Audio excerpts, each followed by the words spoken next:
The ego is the system that runs your sense of self. It is made out of thought patterns, emotions, and behavior loops, and the stories that try to hold it all together. Left unchecked, it creates endless existential searching, chronic disconnection, and the persistent sense that something is wrong. The goal of my videos is clarity, to see your identity and its contradictions for what they are, named precisely, to finally understand what it is that we're all running away from.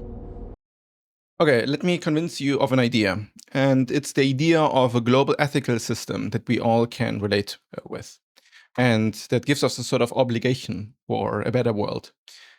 What I'll call this is the categorical imperative. No, this is somebody else has this already. I think I'm stealing here. No, but the idea is that you have to make the world a better place, or you're just hurting yourself. I mean, you don't have to do anything. That's the the paradoxical freedom. You can make the world a worse place if you want to, right? But let's understand what actually goes on here. Everything that exists within something we call reality. And what people do is that they pretend that reality is some arbitrary idea. Like, oh yeah, maybe there's this reality, and then there's this reality, and then there's that reality. And everyone has just a subjective experience and perspective, and that's that. And therefore, everything is subjective, and nothing really matters, and yada, yada, yada. No. If there's something that we can experience, then there is something rather than nothing. And then let's start with the fact that there is something here that we can call reality. Even though it might be an illusion, even though it might be a projection of a brain, it doesn't really matter because there's something there rather than nothing. And then this is what we're referring to when we call reality. In the moment a knife hits your chest, well, it's very obvious that there was something there rather than nothing. Or I don't have to go so extreme, right? If you stub your toe and you are in pain, and then somebody comes to you and is just like, this was nothing. It's quite bothersome because we are not being recognized. And there you can also see that in order to be in contact with what is true, what is more important than belief structures or opinions are recognitions. If you are in pain and your pain is not being taken seriously, you can see through direct experience the harm that is being done by not putting recognitions as the realm of like the ground nature of connecting with each other. Like if we don't recognize another person's consciousness, you're living in a fundamentally, disconnected reality. So if you can recognize that other people have conscious experiences and they have the ability to experience pain, and this all happens within reality, then the question you must ask yourself is, what is the difference between any organism and another? And we want to make the distinction material. It's the physical body of this animal and the physical body of this other animal, or it's this ant versus this tree, and they are like distinct objects. And in a meaningful way, they are. That's important to recognize. Like the duality between these things is true. But the question is, what is the source that unites each of them? What is the source that unites my perspective with your perspective, with the tree's perspective and the ant's perspective? And the more conscious you are, the easier you can put yourself into another perspective. Somebody who's close-minded usually lacks the capacity to expand their sense of awareness to other living organisms or other beings. And the more limited you are, the more you are attached to your own tribe. And it's not just about not being able to empathize with an animal, but not being able to empathize with anybody who has a different political opinion, or not being able to empathize with anybody who has a different movie opinion, anybody who has the wrong look on their face. And then you tribalize yourself into a more niche, small knit group where everybody has to agree on their own ideology. This is what we now have commercialized through algorithms to a certain extent as well. The more conscious you get, the easier it is for you to imagine to be somebody else, to be in another person's shoes, and to understand their pain as if it is your own, even though you haven't had the same experience than them. And this is what I would call a higher level of consciousness, a higher level of awareness. You recognize without evidence the reality of another form of being. The evidence is evident in the recognition of what is being communicated to you in the presence of the thing. The same way that you might argue that if you are very conscious, you will feel more connected with nature because you can recognize the living organism in plant matter instead of just looking at it as a stupid, dead, unnecessary thing without any moral worth or without any, without any worth, let's say. Maybe moral is too loading in the context of plant matter, right? But we have different degrees of relatability. And usually we connect with those with whom we can relate more. And this is what causes the conflict within our society. It's the belief that we are ultimately all divided within each other.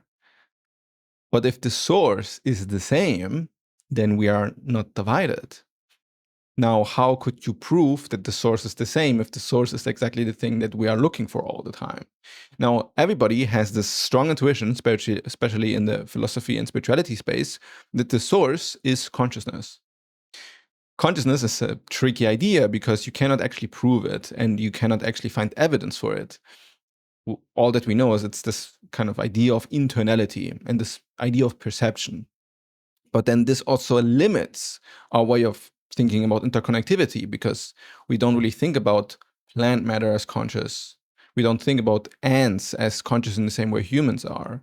So we are even drawing distinctions between consciousness in some sort of, I wouldn't even say in like a scale, because we don't actually look at animals as conscious agents in the same way that we look at humans, because it's like we discredit their worth entirely. We see each other as so superior than insects that it doesn't matter to us at all. And I'm including myself in it. If an ant is in my kitchen and I don't want it to eat the food and create a huge mess when the ant colony arrives, I'd rather kill the ant beforehand. I take the right to defend my territory. But I do not think that it is just completely meaningless, right? I am killing an insect. I'm aware of what is happening there. And it is worthy of exploration, worthy of questioning, worthy of wondering what it is really like to be an ant and then get squashed. Because if it was a human that this happened to, then it would be quite a big deal. And why is that the case? And it all comes down to how we relate to suffering. How much pain do you think something else is experiencing? And then trying to reduce the pain that something else is experiencing. If this is like the ground operation from which you look at everything, then empathy and interconnectivity is a very natural mode of being. You look at another person and all you wonder is, how are they suffering? Is there a way that I am increasing the suffering or increasing the pain? And is there a way that I can reduce it? And then it doesn't matter what it is or who it is. There's a clarity that tells you it is smart to follow these principles independent of what I'm interacting with, because we are all in the same reality. And when we think about consciousness, we are actually just talking about reality. It is reality in which consciousness emerges as the property of different perspectives. But the uniting factor is still this empty space in which anything is emerging at all. And nobody has made a choice in the matter of like who is emerging and why. It is all just happening on its own, it seems. From this spawns a deep understanding and empathy towards all forms of consciousness and all forms of being.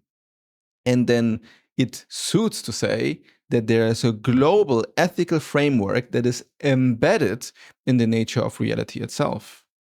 There's something that it means to be a good person and something that it means to be a bad person. And it is how much pain do you inflict on other people? And how much do you increase the well-being of other people? And careful here, because it's actually not that much about other people in the first place, but how kind do you treat yourself? Because how good you treat other people is usually a reflection of how kind you treat yourself. And sometimes this might get a bit confusing, but some people also treat others nicer than they treat themselves, because the part of them they empathize with, they cannot actually look at directly within them, but they can project it outward, and then they can help others and be kind to others while they are slowly destroying themselves because there's something more fundamental at play that is not being accepted.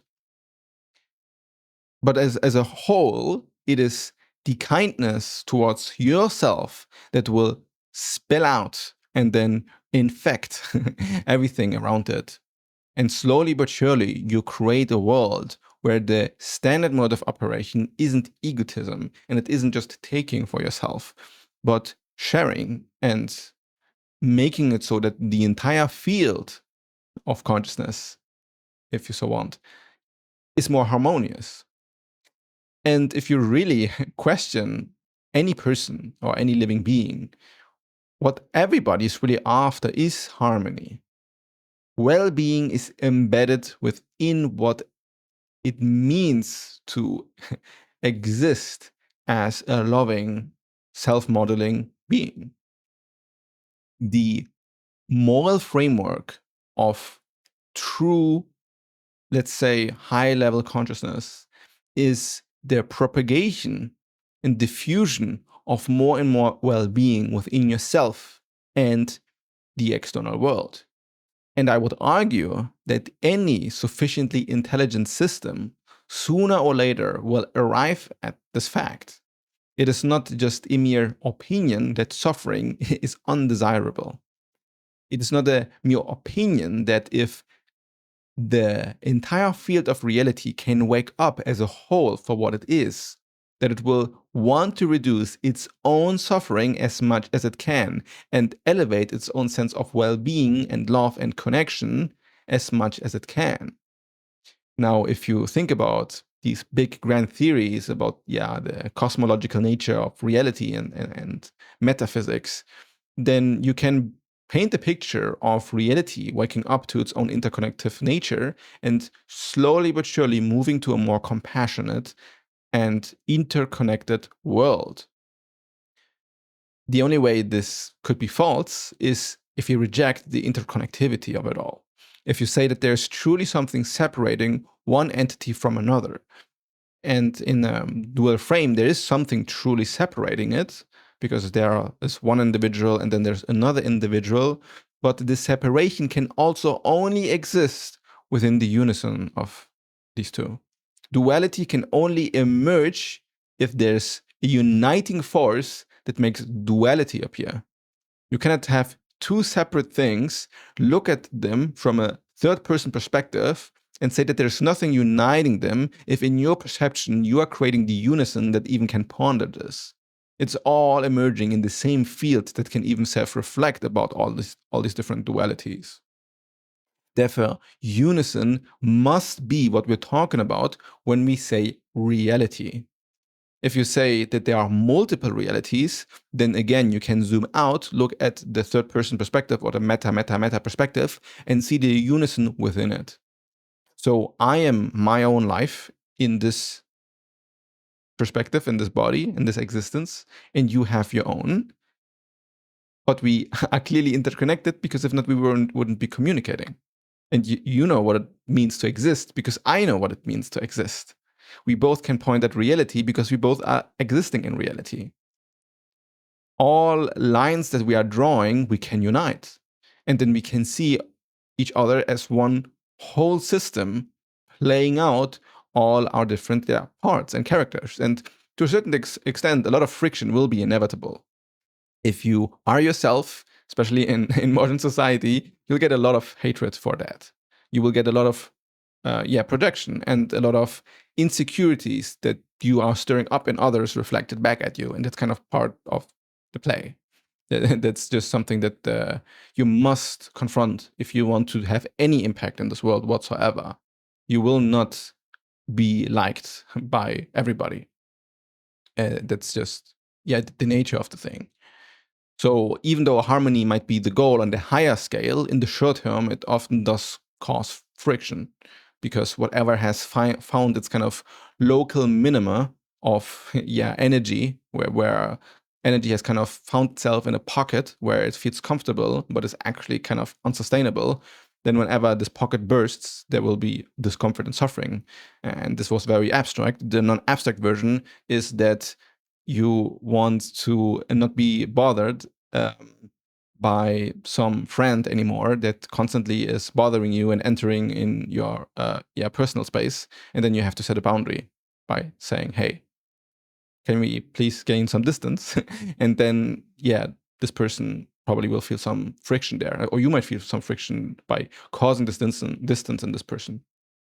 Setting boundaries is creating artificial limitation that you then have to uphold, that usually cause disharmony or friction with other people because they kind of expect, they expect a certain different dynamic from you that you're now changing. But if you want to make anything meaningful happen in this world, it is precisely this that you need to rely on. You need to make people uncomfortable. You need to stir shit up. You need to change the status quo. You need to do something that is unexpected. And this way you will find that your ego identity also changes. Your architecture shows to itself that it is not actually that solid, and it can move around and change through this friction. My ego architecture audit can show you wherever you have friction points in which, some easy shifts can make a big difference in the way you relate to your own life. The way to do it alone, if you don't want to go for my ego audits, I would just write a lot to yourself and then look into the contradictions that you find within your own language. And then figure out what it is that a word truly means to you. And of course, it's limiting if you only have yourself with it, but this is something I've done a lot, and it has helped me quite a lot. The unison that I am stating here is not some like mystical concept that I'm trying to convince you of, right? Like, my claim is that I'm pointing to something objectively the case. I'm saying that what I say is not just an opinion, but it is the nature of what is going on here. And this is also what people arrive at in their own versions when they connect with God, or when they connect with the true nature of the universe, or when they connect with existence. It's always a unison between all things that wasn't seen before because your own ego was blinding you to the expansiveness of all things. The expansiveness of all things is very obvious the moment you take all forms of being serious. If you recognize how much life there is just in humanity, and then you kind of put yourself in 8 billion people's places, then you think about animals and think about all the animals that are alive. And it's already very speciesist that I unite humanity and then put animals in like their own bucket when there's so many different species. But then you expand, and then you think, okay, and this is just planet Earth. And then you think about multiple planets, and then you think about multiple universes, and then, or like multiple galaxies. And then you take psychedelic substance, and now you're thinking about multiple dimensions, and everything is way too vast and way vaster than your ego has ever fathomed, because you are so used to this human reality that you think this is all there is. And if you just look a bit around, then I'm very certain this is not all there is.